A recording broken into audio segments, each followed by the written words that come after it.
when I had chronic fatigue, I remember I met up with someone Right. and they were on the other side. She said, I'm on the other side now and I learnt so much and it was such a great lesson.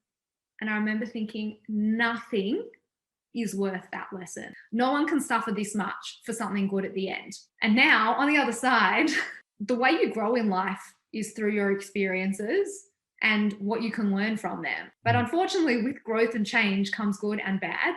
And that was a really hard way to learn some really good life lessons. But I have come out the other side learning a lot.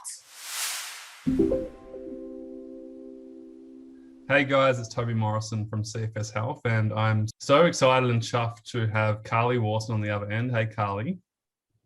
Hi.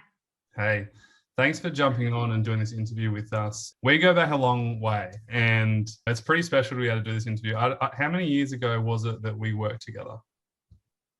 I think it was You were young. maybe 11 years ago, 12 years ago.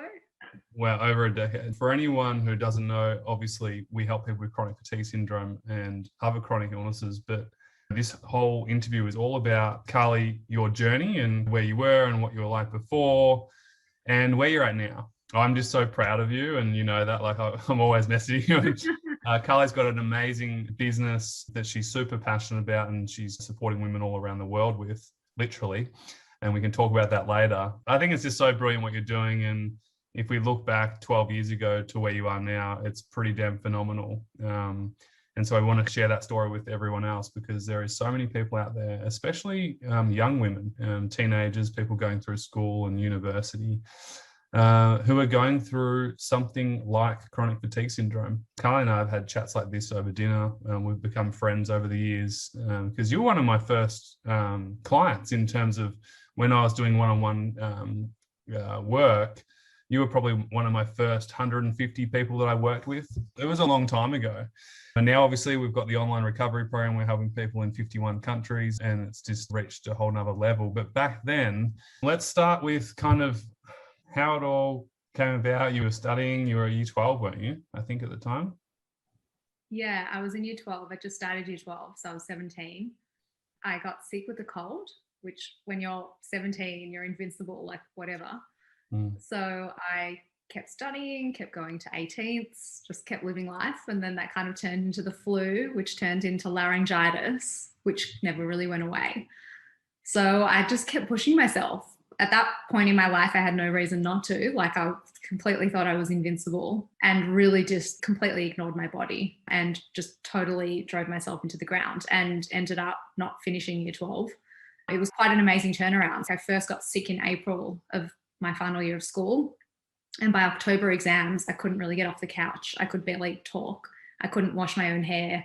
To get from my bedroom to the couch, which was what I would do every day, that was the activity. There was nothing more. So in those 6 months, I went from living a full and rich life to literally being couch bound and not being able to finish school, not being able to go to 18ths, drive around with everyone, go on holidays after finishing. Sad time in life to miss out on. Yeah. Were you a perfectionist back then? Total perfectionist. Yeah. And I'm sure this resonates with a lot of people with chronic fatigue, because a lot of the time there's a similar personality type. But yes, total perfectionist. Everything in life had gone my way up until that point, that I had lived a good life, and anything that I worked towards, I achieved, because when you're young and you work hard, there weren't that many barriers. So this was quite a big shock for me, and a really big awakening to actually be in a position where I had no control. Yeah, you're from quite a high achieving kind of family. Like, I feel like, you know, your parents are brilliant individuals who just want to get the best out of themselves, and your whole family like that. But I remember seeing that in you as well, just with your academic side of things. You're super smart, super switched on. And I always say to people, most people that come and see us are usually really gifted in one or a few areas, whether it's academia, sport, arts. And yeah, I wanted to bring that because I think that so many people are watching just going, oh my God, that's me too. I was just like a type A perfectionist, high achiever. It has to be the best, basically. Well, I think that's the difference between a lot of the time the people that develop chronic fatigue and those that don't. It's that intensity and that all or nothing attitude, which you learn throughout the journey, is something that you need to let go of a little bit. And there are some amazing life lessons in recovery, but yeah, that's the kind of people that get it. If I didn't have that personality type, yeah, I probably would have pulled back a bit at school when I started feeling sick. I might not have kept going out. I just would have taken it easy. But I was like, no, I can do everything. I can still do all my accelerated classes. I can still study for my exams. I can still do it all. Why not? What kind of symptoms were you experiencing back then? Obviously, you were super exhausted, couldn't do much, muscle decondition, brain fog, anything? Yeah. So everything's heightened. Obviously, I was in year 12 studying for exams. I needed my brain more than ever, and my brain was beyond foggy. And I think that's when I first realized that I had chronic fatigue. I could barely focus and barely study. I could barely go for a walk. And up until that point, I was super active. I played every sport.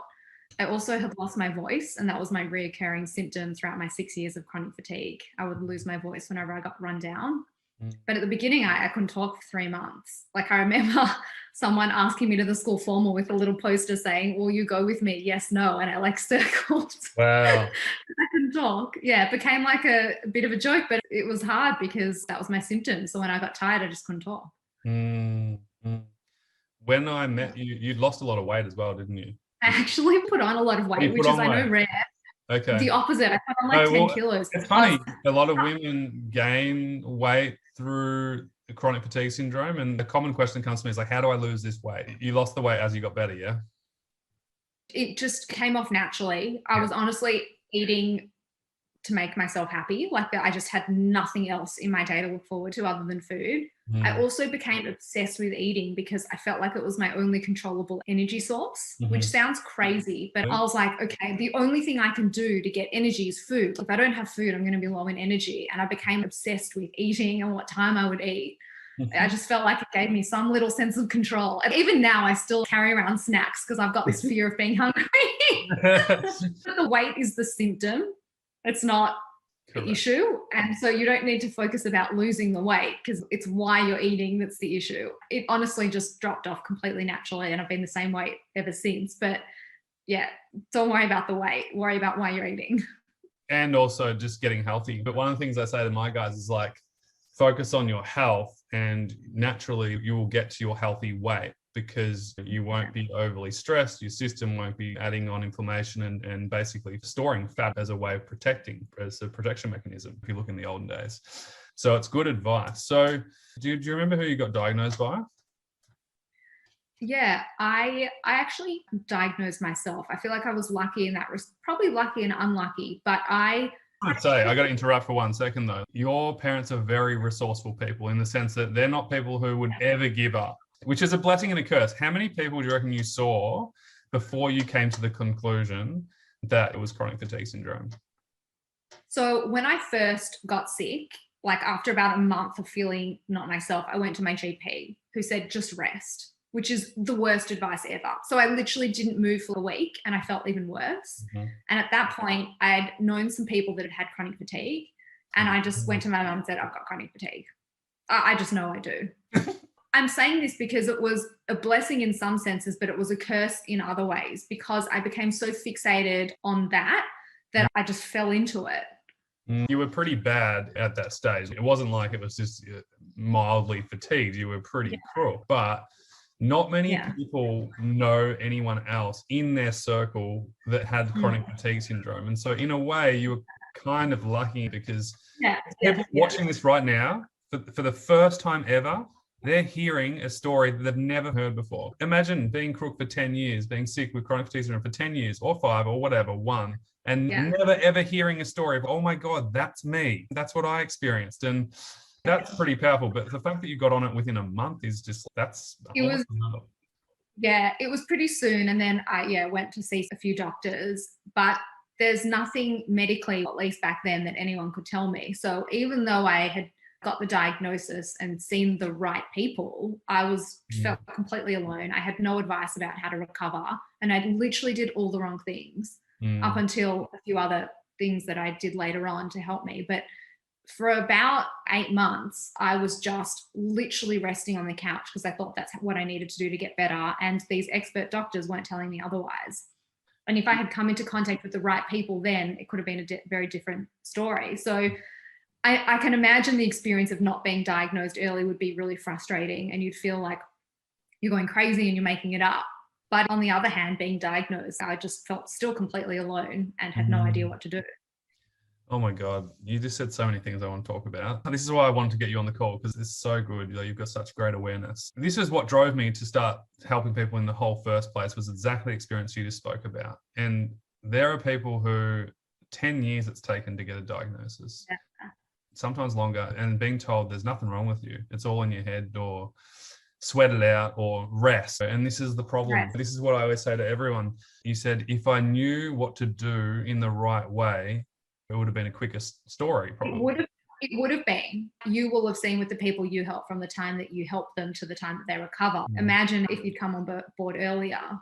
Try and tell people, but it's so hard for someone who's been sick for 10 or 20 years to know that it's possible. And Carly, we spoke probably a year ago, and I was telling you about some of our clients who are doing really well now. And I said, what would you tell someone if you could tell them anything and they're going through chronic fatigue syndrome? I don't know if you remember this, but you said to me, I would tell them to know that recovery is possible. You spent years believing that it wasn't possible, and it almost got in the way of you getting better faster because you just didn't believe it was even possible. And so when you finally realized, oh, I can make progress and I'm starting to get better, that's when kind of the momentum built, and you kind of went all in. We worked together for probably a year, and then after you recovered, we still trained. We worked together just on life and physical training. But I think that's a powerful thing, is like some people here have been struggling for 20 years or 10 years or whatever, and thinking that this is just the way it is and there's no way I can get better and because probably someone told them that was the truth, which is just an opinion, not fact. So you went to a specialist, they diagnosed you with chronic fatigue syndrome, and like you said, you just felt totally hopeless, helpless. There was nothing online, social media. Like, I'd only gotten Facebook the year before, so like this whole network, being able to connect with people, was really new. So there weren't really many resources aside from like your traditional GPs and specialists. I suffered silently at home for months, which felt like years. You can't describe how long a day felt. I couldn't talk, I couldn't move, I couldn't literally do anything for months and months while the rest of my friends finished school and lived life. And it was devastating, especially considering before that I thought the world was at my fingertips. I was young and naive and didn't realize that it wouldn't turn out that way. So it was a really devastating time. And also, I think at the age of 18, you don't have that much self-awareness. Well, as much as I have now. You're still figuring yourself out. Yeah, missing out on life was a really big deal, as I'm sure it is at any age. What was it like for you? And I can't imagine your parents pressuring you, but was there a sense of guilt within the family and within yourself? And how did your parents feel? I can only imagine the stress that your family went through as well. Yeah, it puts a huge strain on the family. They live it with you, and they're the only ones that really see it, because when you do go out and you engage with the world and with friends, you're your best version, and it's maybe an hour of 24 hours. Yes. So they're really the only ones that see you raw. And every single family member, I have 2 sisters, every single family member lived it with me and played a different role. And it was sometimes really sad and really hard, and sometimes really frustrating and angry. I was angry. My parents obviously would do anything for me, but at times I think they felt frustrated and were like, well, why can't you just do this? Or how are you not better? I would lash out at them and they would lash out at me. And we, prior to that, were very civil, had never really had any tension or anything before. So it was a roller coaster, but it was very emotional and frustrating for everyone. It's hard to express, and especially at that age, how devastating something like that is on you. And I think for most of the day, I would just carry it and be okay. And then sometimes in the middle of the night, I would just be so overwhelmed with sadness and anxiety. I would just burst into my parents' room hysterically crying. There was just no release and no way of expressing how devastating it was. Yeah, it was brutal on the whole family. Especially when you don't have help and hope. And I know this change, you're about to talk about this part, this change for you. I remember when I sometimes spoke to your parents throughout the journey of working with you, and your mum, a bit of a worry war. And funnily enough, now she's gone on to study counselling so she can help other mothers who are going through the experience with the family, which I think is brilliant. She's going to be so amazing. We're going to get her to speak inside our program eventually as well, because we've got a fair few mums in there helping their kids. But Yeah, it's such a catch-22. Like sometimes the love and support is so good, but then sometimes their drive for you to get better puts this kind of unnecessary pressure on top of you that you don't need, because you've already got enough pressure as it is. And you have to let go of that. And that can take time. But I feel like there was a turning point for you when we were working together where it almost went from your parents helping you to then you helping yourself, and you stepped into this looking after yourself responsibility as well. There was a point in that where you needed the help initially, but then it just turned into, now I'm taking charge of it and I'm all good. Thanks, mum and dad. I'll look after myself. And that was like a stepping stone back to you getting your life back, basically. I actually remember that exact moment. I'd had chronic fatigue for 4 years and I'd gone like this, up and down, a little bit up, a little bit down, but like hovering around this line. And I couldn't get to a point where I could fully live life. I was at uni part-time. I could socialize part-time. I wasn't on the couch anymore, but I was hovering this line of just not really engaged in life still. I remember it was February going, do you know what? I'd rather not live another day than live one more day like this. And I had never felt that way before. I'd been so encompassed in fear that it literally felt like a cloak that I was wearing every day. I felt so scared. And I felt so fearful of being tired that everything I did, every decision that I made had so much anxiety that it would be exhausting. But if I go to dinner, I'm going to be too tired to do this tomorrow, and then I won't be able to go to uni on Monday. And it was just such an exhausting way to live. I had so much fear, and I feel like that's why there was so much tension with everyone around me. We were all feeling that fear and that energy of, how are we going to do this? How are we going to do another day? And I remember that moment going, I'm done. I'm dropping this cloak and I'm leaving it behind. I just don't care anymore. I had zero fear and I like just stepped into the world, and within a year regained my entire life. Like it was insane, but it was literally the fear. And obviously I had the right support network around me and I was doing the right training, and I didn't go from 0 to 100 overnight. I took steps towards it. But yeah, that moment, I don't know if it was a balance of maturity, and I had just started training with you and having the right support network, but there was just something that clicked that went, so what? Like I'm trying to preserve energy, and maybe I won't feel so tired if I don't do this and this, but who cares what to live this kind of life? What's the point? Go hard or go home here. Take control. And you guys at home, it wasn't go hard as in push yourself beyond your limits. No. I'm all in mentally. Yes. Yeah, exactly. I'm committed to this mentally. I'm not a go hard or go home. No. No, and this is perfect because we talk about this in this program too. Basically, there's 2 phases. You get to a point where you improve a little bit and you progress, but then you're at that kind of plateau level, 5 out of 10, maybe 3 out of 10, 4 out of 10. For some people, they get there and think that's it, which we teach it's not it. That's just one level. No way. And as you get better in life, there's multiple levels. And then you live life. And then when you're living life, there's multiple levels too. You add in relationships, you add in business, and there's another level to that. And now for you, I'm sure right now, there's a whole nother level to that. And so it never stops, but you got to that point where there was a whole nother level. And basically we call this integrating back into life. And I'm so glad that you said that over the next year, that's when it happened. It wasn't like an instantaneous overnight. It was doing the right things at the right time and then progressing with that. And I remember you starting work at your dad's company. I think was that your first job or was that your second job?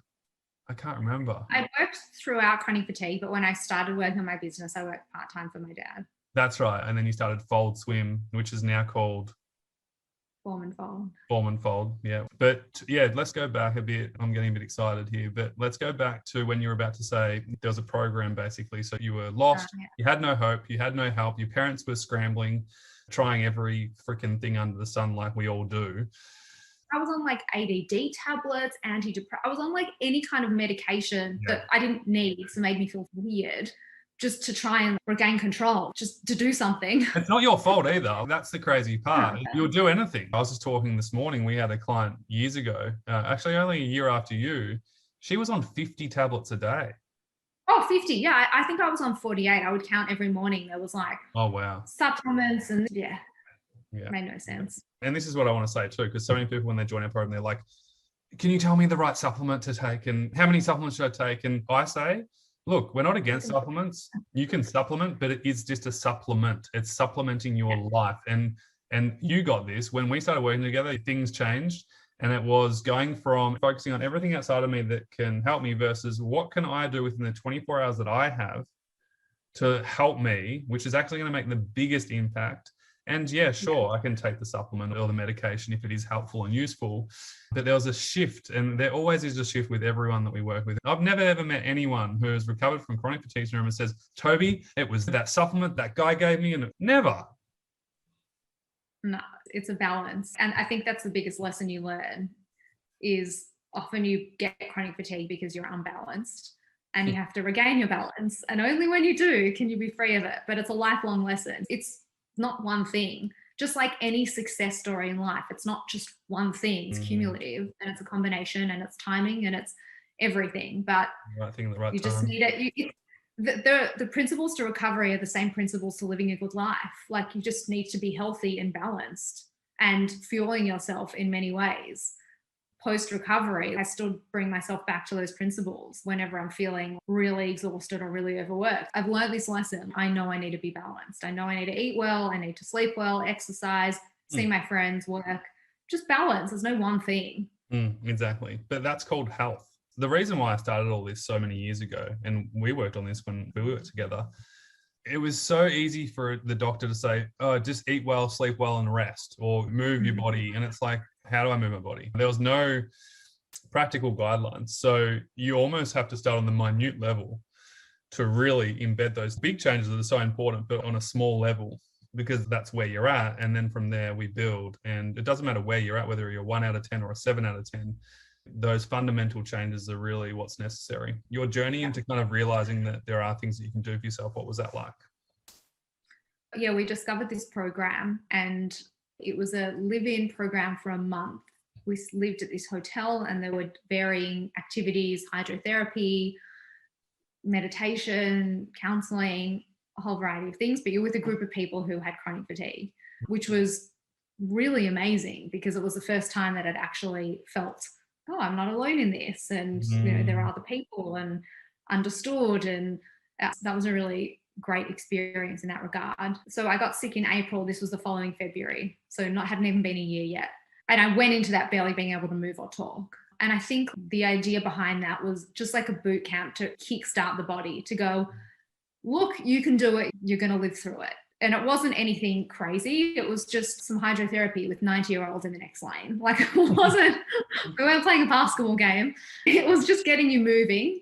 I actually remember at that point, I remember getting out of the hydrotherapy pool and the 90-year-olds were overtaking me on the way to the change rooms. And I was like, I'm like going to be Benjamin Buttoning. Like, I'm like starting like a 90-year-old, and I'm hopefully just going to get younger because it can't get much worse than this. This is so sad. I'm being overtaken by 90-year-olds. So yeah, I did that program and I finished that, and it got me to the point where I could talk and get off the couch. It was supposed to be my first year of uni, but I didn't go. I got a few part-time jobs. I worked maximum 3-hour shifts, and that would be it for the day. Couldn't do anything other than that. Could go out for dinner, but not really. So that year was basically I just existed. And then the following year I started uni, which was so hard. I started architecture with a bunch of people, really driven and really hardworking, and it's a really intense degree. And I just completely collapsed. I couldn't understand how I could do something half. I gave it everything, and I couldn't give myself anything because I was giving it all to my studies. So I couldn't really recover. I was just working myself into the ground. It was like the person that got chronic fatigue was still that person who completely overworked and had no regard for balance.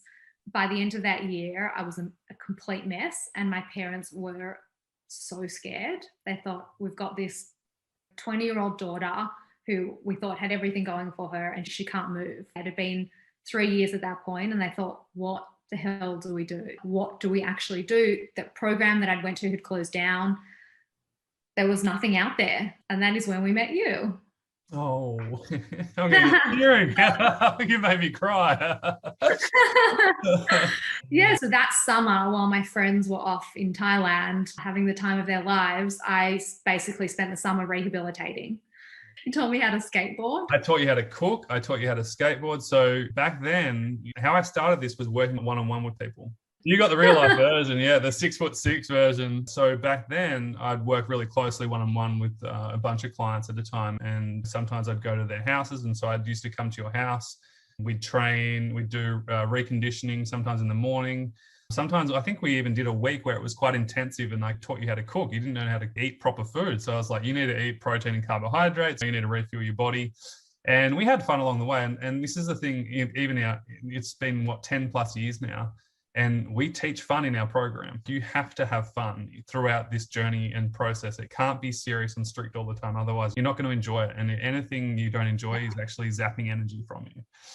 I think that was the difference. Over the course of those 3 years until I'd met you, I forgot to mention, I had been working with someone as like an outpatient program, scheduling my life, which for someone who is so rigid and scheduled, it just wasn't compatible with me. And I think it is compatible for a lot of people, but I was like wearing a heart rate monitor, following it to the T. I couldn't deviate. And eventually what I learned with my recovery was I needed flexibility to be able to recover. Like being so rigid and only being able to survive within these crazy confines that I'd constructed, that wasn't life. Having to eat at a certain time, having to work for a certain time, having to keep my heart rate at a certain level when I exercise. It's a full-time job.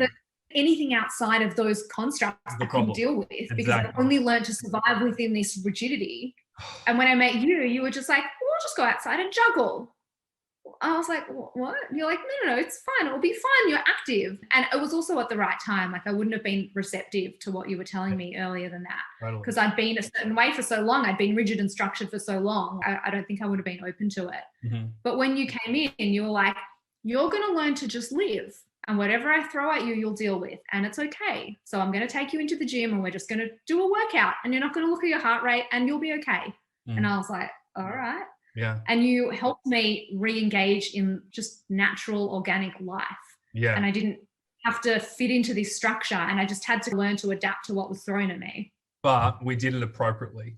And this is the key. Yeah. This is the key. People come to us from all around the world and they've got these logbooks, and I'm not against logging and tracking. And we even track, we have a daily tracker for 2 to 4 weeks max. We do not track symptoms because again, it's exhausting and it's anxiety producing and it's zapping you of energy. We track nutrition, we track food intake and timing, and we track activity levels and how we feel overall.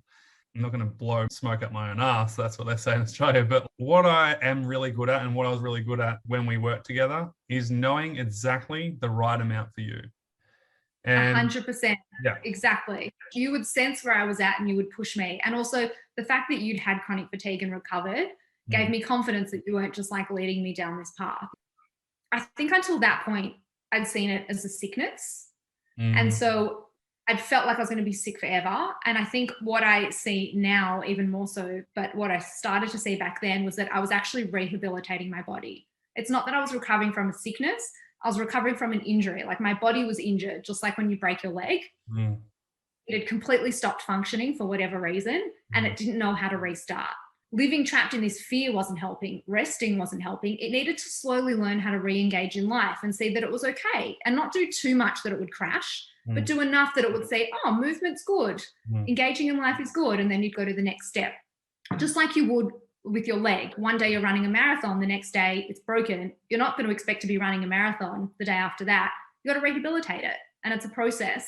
And there's an end, but it's a process and you've just got to go through it. And sometimes your leg's going to feel shit and sometimes it's going to feel great. But you've just got to be sensible and just keep training. If you're too rigid, you've got no room to move and fluctuate with the fluctuations. Like you need to just be able to adapt. So I think, shifting from that I'm sick and I could be sick forever. You're not. Your body's broken. It broke for a reason and you're going to fix it. You just got to rehabilitate it. Yeah, that's awesome. And we help our members shift from illness identity to success identity and to healthy identity and moving into that and seeing it as something to look forward to versus I have to. One thing just on the micromanaging too, you've already got a full-time job just doing the work to get better, but to micromanage on top of that is just such a limiting thing to do in my belief. It's flexible. It has to be flexible because your days change. To be flexible. You can't live within a heart rate. I was like dizzy, like looking at this watch, walking, looking at the, like, oh, that's not life.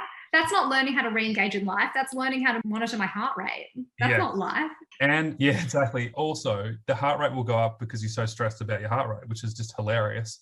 And the thing that everyone must know is you have to have a flexible approach in your recovery. And so when we talk about baseline, which is what I taught you, but we were just doing it, we weren't really talking about the frameworks. And this is the problem. This is why I'm good at what I'm doing, because I have been through it. I get it. I can look at you and go, okay, this is where she's at. This is what she can do. This is what she can't do. And depending on her day, and there was many days where we actually didn't do any movement because it just wasn't the right thing to do. And some light stretching and some restorative stuff was better that day and going to enhance you faster than pushing beyond where you were at. And so for anyone at home watching this, this is why it's so imperative to have a flexible approach. And there's just such bad connotation to recovery because so many people are prescribed the wrong thing at the wrong time. And I'm not talking about medication. I'm talking about movement. I'm talking about doing life, progressing back into work, all that stuff. It's just wrongly prescribed. And when you can learn from people who get you and understand you, or you start to do it for yourself and you start to be the author of your journey and you start to tune in and go, okay, this is right for me, this is wrong for me. It's just very hard to do that when you're on your own and you've got people outside of you saying, Carly, you need to do this. Carly, you need to do that. No, do more, do less. You're just totally paralyzed and you were stuck for so long. And of course, I wasn't surprised that you were progressing because you were just doing the right things at the right time and you were becoming more relaxed about it and you enjoyed it. I taught you how to cook a steak. I couldn't believe you didn't know how to cook a steak, which is crazy. All these little things that you learned over the way and you applied, your life just started opening up again, which is just so cool.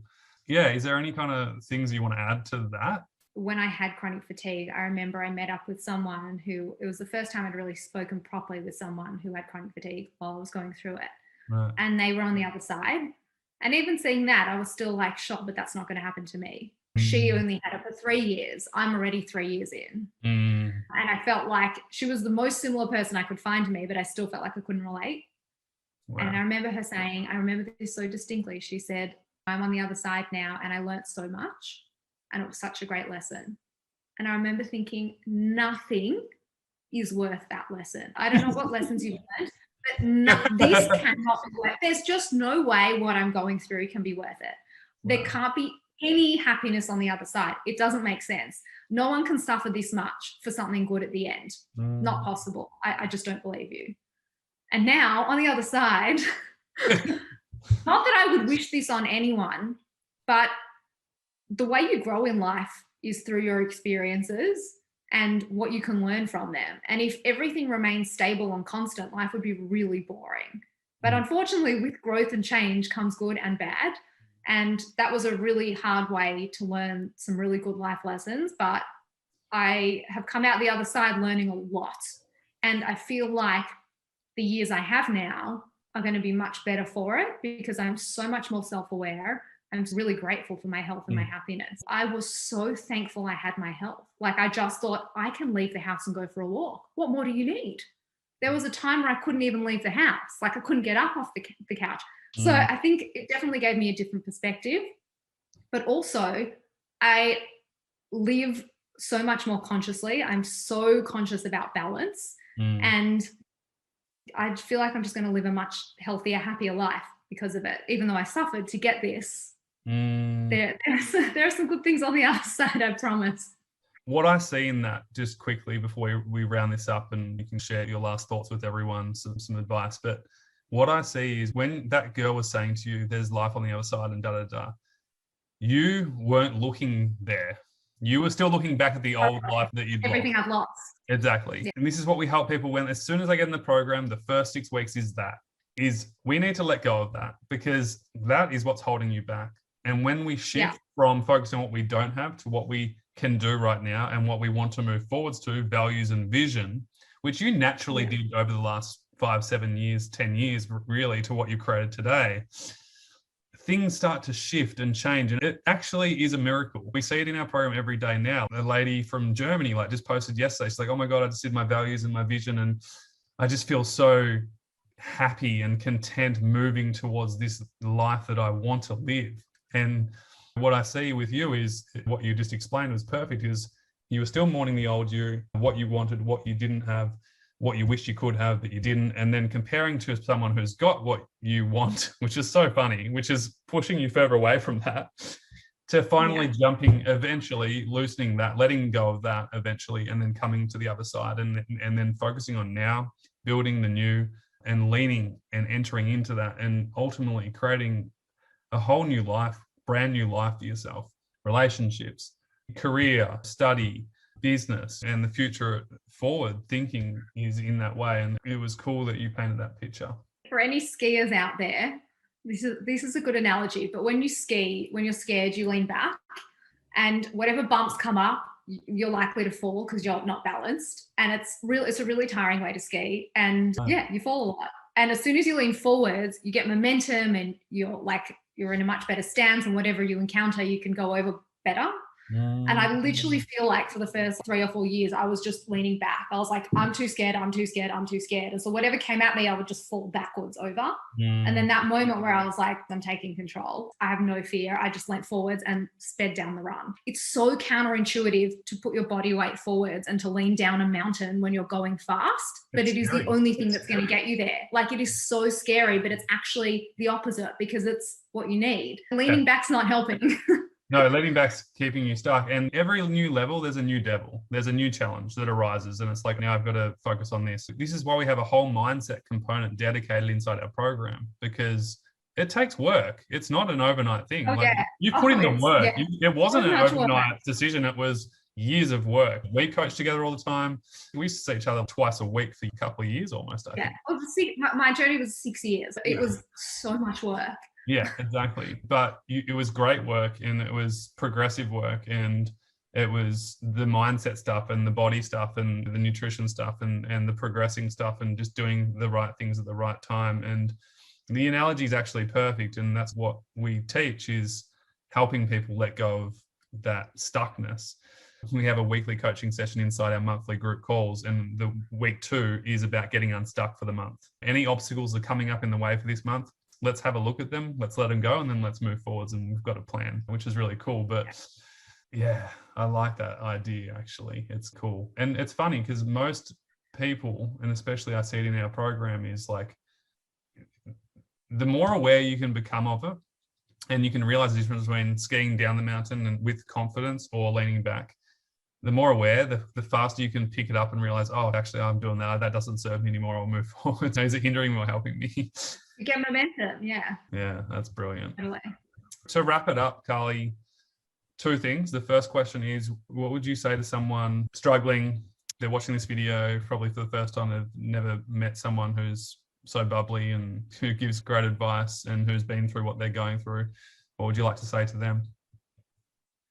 2 things, and I've touched on both of these, but the first is the fear. Your situation is not changing. The only thing that changes is how you approach it. The day is going to be the same, no matter how you feel. So if you can actually just let go of that fear and decide, the life I'm living is not worth the fear. What am I holding on to? What am I so scared to move forward? Why am I so scared to be tired? This isn't a good baseline anyway. Letting go of that fear and just going, I'm going to step into the day open-minded and without that fear. The day can actually change then. But if you're stepping into it covered in fear, this is going to be the same day. I don't know why I held on to that for so long, why I was so scared. What was I holding on to? This like terrible life that wasn't serving me in any way. So just let go of it. And that doesn't mean to go out to a nightclub or play a game of football. It's your mindset. It's just be ready to take a small little step. Well, there's a difference. And I think even on a deeper level, what you're saying is, and we have this in our program too, where someone comes in and says, oh my God, I'm scared of getting better, or what do I do? And it's like stepping into the day, doing what's appropriate, or half stepping into the day and not really doing anything that's useful and enhanceful for your life. Yeah, what's the point? Yeah, the other thing is any movement is better than no movement. I just literally spent too much time on the couch and I'm still reconditioning my body. I'm very active in life, but there are certain muscles that just completely deconditioned because I was inactive for so long. Yeah. And I was literally at the physio the other day and there was a poster on the wall that said, any exercise, any activity is better than no activity. Just get up and move. I don't know why it's this counterintuitive thing, because you're tired and fatigued. You feel like you need to rest, and you do need to rest, but you also need to move and tell your body that it's okay to move. Because if you don't do something, your body is going to start to fear it and feel like that's not normal. So just get up, engage in life, and show your body that that's okay. It's okay to move. Do not show it that it's okay to lie on the couch all day, because it's not. That cannot be what your body feels safe doing. That's not life. My body just didn't know how to do anything else. And guys, I'm going to add to this just quickly. If you're fully in bed all the time and you're totally exhausted and you have symptoms and you're sleeping 15 hours a day and you're just bedbound, what she's saying and what I say is, if you can't go outside or you can't go downstairs, sit up. Go to the toilet, sit up, lie back down, sit up. We've got one lady at the moment. She was the same. She was super stuck and she wasn't progressing at all. And we reached out and I was like, what's going on? And she's like, I'm just not getting better. I'm resting all the time. I'm like, well, yeah, same equals same and change equals change. So I said, what I want you to do is do what you can. And if that means you just sit up out of bed once a day or every second hour or whatever to eat your meal, it might mean sitting up on the edge of the bed and putting your feet on the floor and walking around a little bit, or whatever you can do that feels appropriate for you, do that. And it's funny, we checked in a month later. She literally messaged me. She's like, Toby, I'm feeling better and better every day. I'm getting more energy. It's not rocket science, but it is hard. It's hard to do it on your own because you don't know what to do. It's so hard, and the decisions are so exhausting when you're on your own. Do I do this? Do I get up? How many times should I get up? Should I go downstairs? There are so many decisions, but if you just think, okay, my body used to do this, it needs to learn to do it again. I can't teach it that lying in bed all day is normal. It needs to get used to this. I'll just get up. Okay, that was all right. And the next day I'll get up a few more times. Like, it's just retraining your body.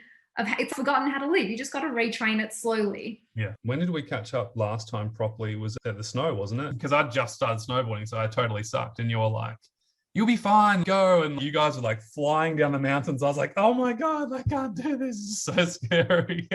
Just want to paint a picture for people who are thinking, what does Carly do now? You've traveled the world. You lived in London for how long were you over in London? A year. And you've started a phenomenal business, and this is what I want to finish with. You've started a phenomenal business, and can you tell everyone what Form and Fold is? Totally. This has nothing to do with chronic fatigue. No, but it's exciting. And like I said, we help people get their lives back and then go and do what they love. And I think that what you and your friend have created is incredible. Yeah. So this was literally just at the end of my recovery. It was like a transitional period where I wasn't sure what I was going to do next in my life. But me and my friend came up with a business idea and we found a gap in the market. So we have a swimwear brand for a niche group of women with a D+ cup size. Yeah, it's been an interesting journey and so many lessons from chronic fatigue I have applied to this experience as well. Because life throws challenges at you all the time, and it's the same philosophies. Just got to keep your balance because it can get exhausting. Yeah, it's tough work. How many countries has your swimwear been shipped to? Do you know? Oh, everywhere, like Estonia. Wow. Like, I'm trying to think of the most random place. Literally everywhere in the world. Yeah. Yeah, that's cool. Yeah, this is not a plug at all, but if you do have larger breasts and you want really nice swim. No, I'm serious. I was in Noosa. I'm sorry, anyone, if Toby's come up to you on the beach and like sold this. The funniest thing, I'm so proud of all my clients, past and present, and all my friends as well. I think what Carly's created is actually absolutely beautiful. Like, it's beautiful fashion. And I was at the beach surfing and I remember seeing this girl, she was wearing this like really nice fabric. And I could tell from 500 meters away, I'm like, I think that's Form and Fold. I think that's Carly's swimwear. And I was walking past her, I was like, is that the Form and the Fold? And she's like, yeah. And I'm like, oh my God, that's my friend's business. She's like, oh my gosh, tell her I love it. It's the best. Thank you so much for doing this interview. Thanks for your help. Yeah, my pleasure, of course. There's people here who have been wanting to join our program for a long time, watching every single video on YouTube, Instagram, Facebook, whatever, but they're hesitant. What would you say to them? As I said before, your life's going to continue on whether or not you partake. You've got nothing to lose by stepping in and actually taking some control back, giving it a go. I really believe in you. I've been through a program with you, and It's the only thing that worked for me. So yeah, But there's seriously nothing to lose. Like, I have to say this, it's the only thing that worked, but it's the work that you did for yourself. Yeah, look, it's a combination of things, right time in my life that you came in, but I really believe in your approach. And you've been through chronic fatigue. You're not guessing. You actually understand the journey and everything that comes with it. So yeah, I believe in it. Yeah, you're walking proof. And I'll say thank you, but I also just want to say that you did all the hard work. It wasn't me, it wasn't the program, it was you. And I say that to all our clients. And we have such a brilliant program nowadays. It's even better than it was back then, Carly. I might have recovered quicker. God. We have an amazing mindset coach. We have weekly calls. We have accountability sessions. The coolest part is we have people in 51 countries all in a group sharing wins every single week. To see Carly living again, and you have been for years now, but it's just really cool to see what you've done and what you're creating and what's next for you now with Form and Fold. What's next? We've been live for 4 years now, so we're entering the next phase of growth and product development and where we go from here. Yeah, so we'll see. Yeah. Thanks for jumping on. It's been so valuable. For the guys who have watched this, leave a comment. Let us know below what was most valuable for you, what was your biggest insight. And yeah, if you're ready, then apply for the program and see if you're a good fit for it, and hopefully speak to some of you soon. Cheers, guys. Thanks, Carly. Bye. Bye. Hey, I hope this video was really helpful for you. If you haven't already, please hit the like button and feel free to leave a comment. What was your takeaway, your insight from today's video? It's really helpful to actually write your learnings down. We seem to embed it better, and it seems to help us move forwards with life. Here are 3 ways we can help you right now whenever you're ready. The first way is make sure you add yourself into our free information recovery group on Facebook. We'll leave a link in the description below. It's a really supportive, encouraging place. There's no negative venting. You can ask questions to other people. There's something like 8,000 people in there right now. And I'm sure by the time you're watching this video, there's even more. So go over there right now. We share success stories. We share our latest free trainings that come to the public. And we always share upcoming information about upgrades inside our program. And also when we offer free webinars or free information nights that can further help you with your own recovery. The second way we can help you, which is one of my favorite, is through all our free trainings. We're going to leave a link in the description with our favorite free trainings that we know can help you start your recovery, whether that's through our baseline training, which will help you stop pushing and crashing, our 3 stages of recovery to figure out exactly where you're at and know what to do next, or my favorite, which is our guest panel workshop, which was actually exclusive for our members. It was so damn good that I actually asked them, can we share this to the public? They all said yes, all 5 of them. So thank you, past members. They share their 5 recovery secrets, and it's really powerful. There's tears, there's aha moments, there's real key insight and inspiration. And so whether you're a 1 out of 10 and you're really struggling right now, or whether you're further along in your recovery journey and you're integrating back into life, we have you covered. The third way we can help you is through our actual paid online recovery program, the Mentorship Recovery Program. And if you are interested in getting proper help, a holistic comprehensive plan, professional coaching from the best coaches in the world, whether that's with mindset, movement, nutrition, restorative movement, reconditioning, integrating back into life, integrative medicine, baseline, structure, routine, accountability, all things health and life. Feel free to apply for the program today. All you need to do is click on the form, cfshealth.com/form, fill out the short 2 to 3 minute form application, and the team will be in touch with all the details that you need to know about the program via email. So make sure you check your spam folder for all the free trainings. If you've sent through an application, please be patient. My team are real people, okay? They're not robots. So if we don't get back to you within seconds or hours, it's okay. We will get back to you. If you don't hear from the team within 2 to 3 days, that means that it's basically gone to spam or junk, and it's gone missing. So please send a follow-up email to the team at info@cfshealth.com. If you have any questions, go check it out. But I would highly recommend adding yourself into the free group right now. Go click on that link in the description.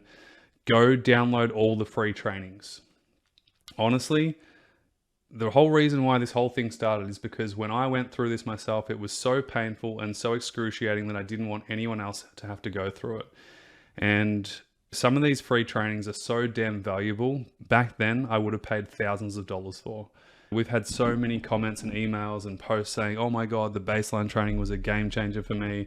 Toby, I've been doing this now for 3 months and I'm feeling so much better. My symptoms are decreasing. I've got more stamina. I've got more energy. I'm able to do more things. So, you know, whether you're learning from us and consuming our content through our free format, I'm so stoked. Whether that's in our paid program, I don't really care. Either way, all I want to make sure is that you are moving forwards. You are starting to really implement this work. And that's really what it's all about. Once we implement, we make change and we start to move forwards. Sending you a ton of love. Of course, feel free to consume as much of the YouTube videos as you like. There's so many really, really great ones, new and old. Sending you a ton of love and speak to you very, very soon. All the best for now.